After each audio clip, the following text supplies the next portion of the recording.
Hey, what's going on? So I want to do a little follow-up here. So I've put down my plywood sheet, and that's a happy number right there, showing 0.05 degrees of inclination here on the floor. So that's pretty flat.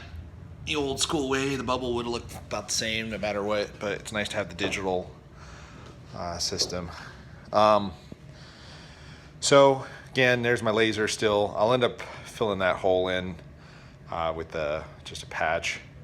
And I'm getting ready to start planning the flooring. So that's actually a return for the vent. So I'm actually gonna go ahead and probably pick up a vent return so that I know what size to cut the sheeting with my jigsaw.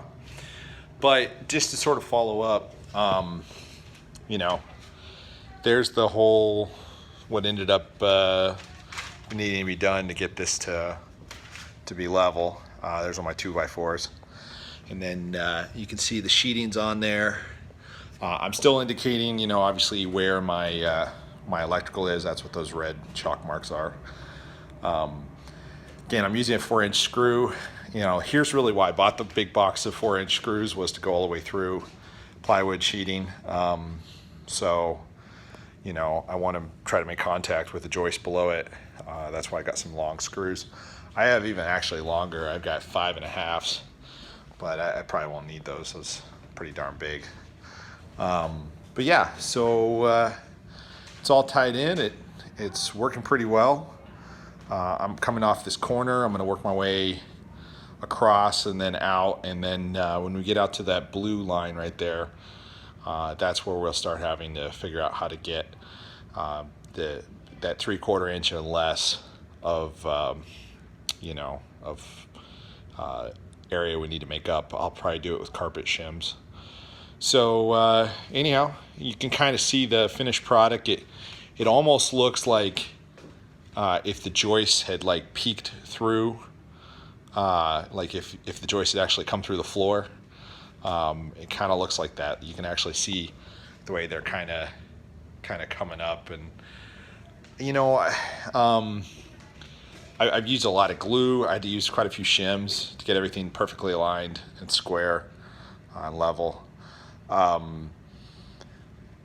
think it would be easier if you actually had the floor off to do this. But I will say, it's only taken a couple days, and again, it's nice because we're living over there. People are going back and forth. I don't have to worry about any giant area missing. Plus, I think it's actually going to be a lot stronger because basically by doing this, I have my subfloor already tied into my joists. Then I'm creating kind of like a second joist area, and then I'm tying it all together with this OSB, 3/4 inch OSB.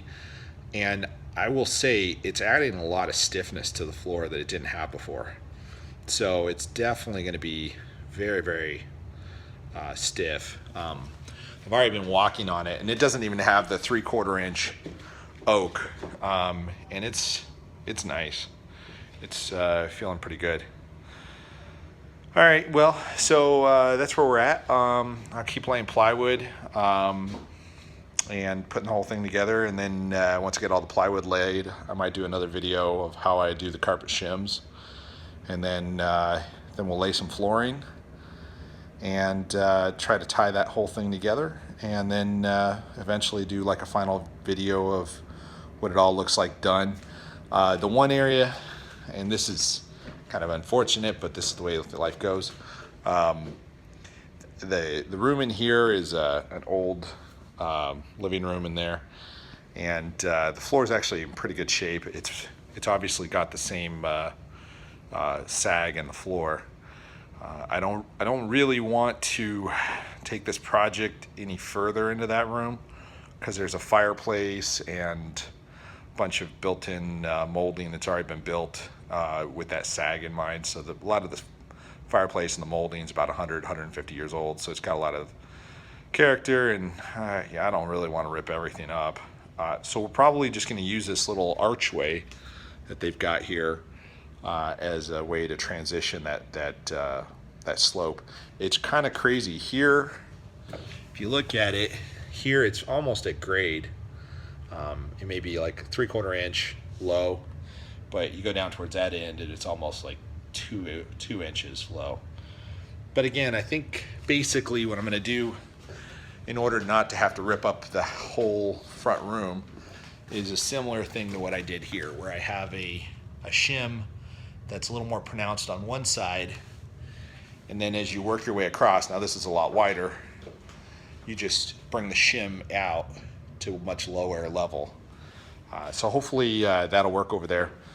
But I just want to show kind of where things are.